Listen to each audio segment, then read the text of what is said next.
I picked these bamboo cooking utensils out just because I love how they look. Like, I just think they're really stylish and sleek and look great in my kitchen.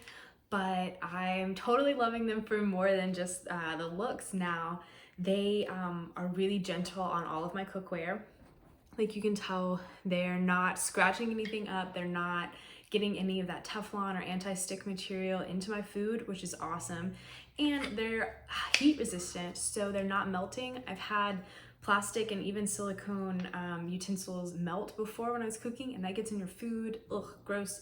So I felt so much better and safer with these. It's food grade coating on them, eco-friendly material, plus they're really low profile, so they fit right in a drawer, and they've got these extra large holes that you can use to hang them. So I'm really enjoying them, not just for how they look, which they look great and they hold up really well too. Even after cooking with them, they still look really good, but they're also safe.